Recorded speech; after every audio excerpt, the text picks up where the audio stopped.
मूर्ख अरुणासुर सोच रहा था कि ब्रह्मदेव का वरदान प्राप्त करके उसे अमृतत्व प्राप्त हो गया है, किंतु वो भूल गया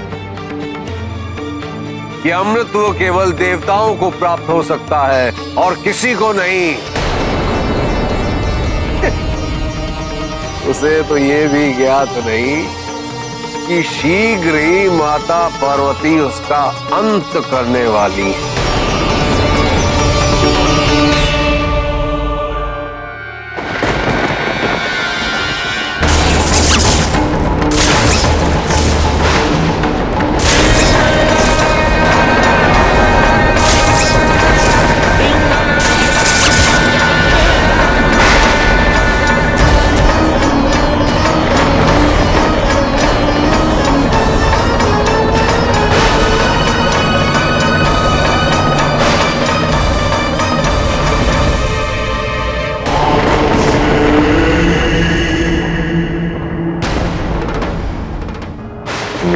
करने की क्षमता होते भी आप मेरा वध नहीं कर सकते। प्रकृति और नियति के नियमों का मान रखते हुए आपने मेरी मां को जीवित नहीं किया, लेकिन आज मैं आपसे इन्हीं नियमों का उल्लंघन करवाऊंगा। मारिए मुझे, मारिए, मारिए महादेव। अरुणासुर बारंबार महादेव पर आक्रमण किए जा रहा है, क्योंकि उसे ज्ञात है कि ब्रह्मदेव के वरदान का मान रखने के लिए महादेव उसका वध नहीं करेंगे, किंतु उसका शरीर महादेव के इतने प्रहार कब तक सहन कर पाएगा? अरुणासुर को शीघ्र ही ये ज्ञात होगा कि उसने स्वयं अपने राज्य में अपनी मृत्यु को आमंत्रित किया है।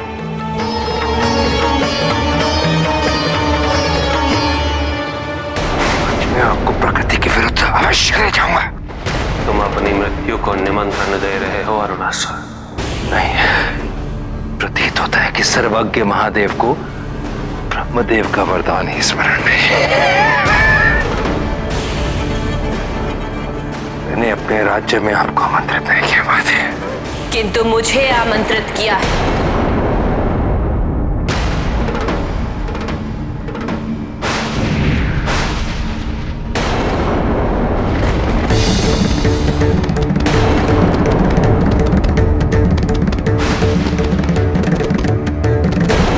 मैं आपको आमंत्रित कर रहा हूं, आप मेरी अतिथि हैं। आपका स्वागत करना मेरा दायित्व है। पधारिए माता। अरुणासुर, तुमने स्वयं अपने वरदान को खंडित किया है।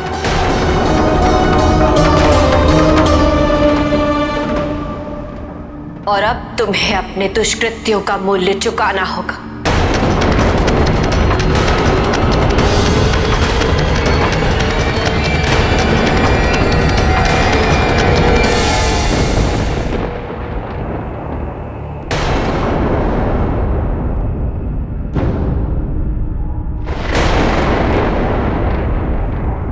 किंतु मुझे तो ब्रह्मदेव का एक और वरदान प्राप्त है।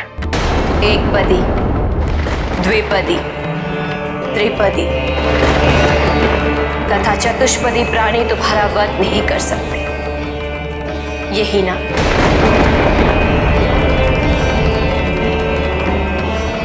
और तुमने सोचा कि तुम अमर होगे, किंतु वरदान मांगते समय तुम्हें अपने अहंकार में प्रकृति की विविधता का बोध नहीं रहा।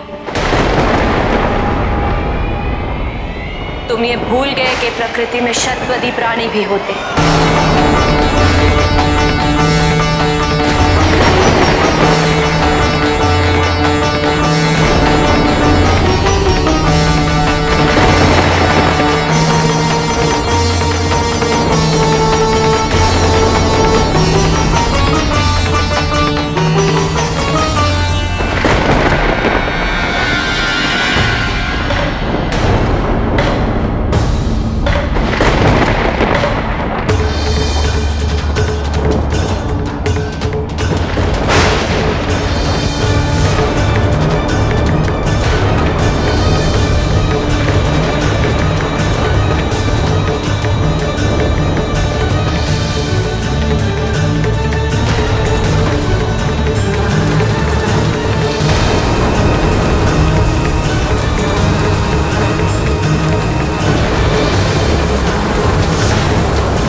बहन पार्वती का स्वरूप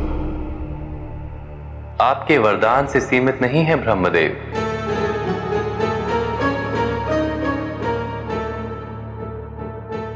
एक, द्वि, त्रि, चतुष नहीं, शतपदी बन रही हैं आदिशक्ति। और उनका ये स्वरूप शीघ्र ही भ्रमर में परिवर्तित हो जाएगा।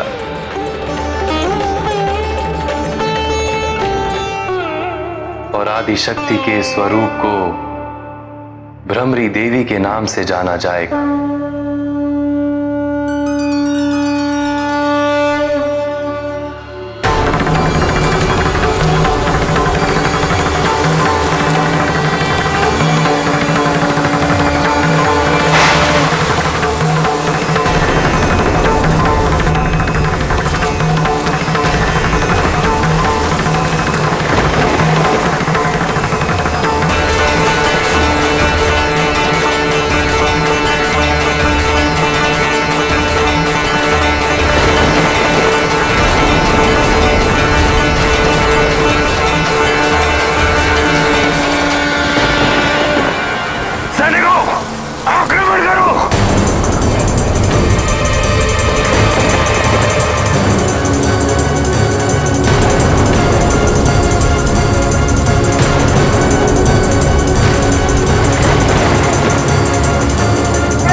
आजीवन तुम प्रत्यक्ष को ही सत्य मानते रहे,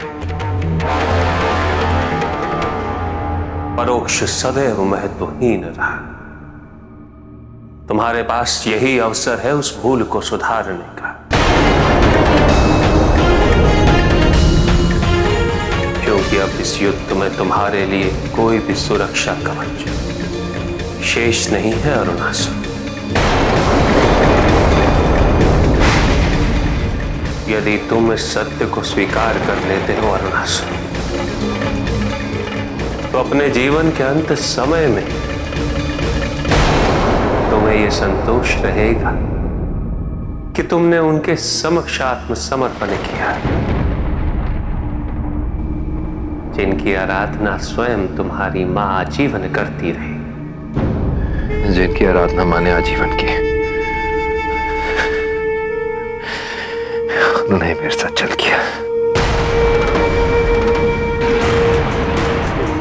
अब तो आत्मसमर्पण की संभावना ही नहीं है।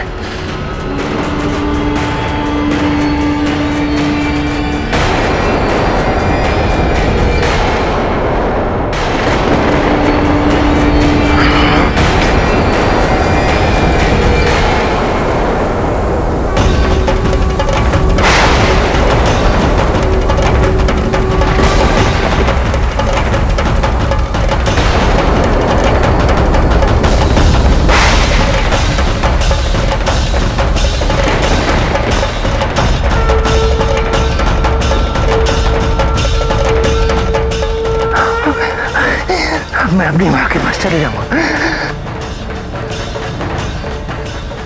माँ, माँ, माँ, तुम्हारा पुत्र, तुम्हारा पुत्र आ रहा है। जो जीवन में छीना था, वो मृत्यु से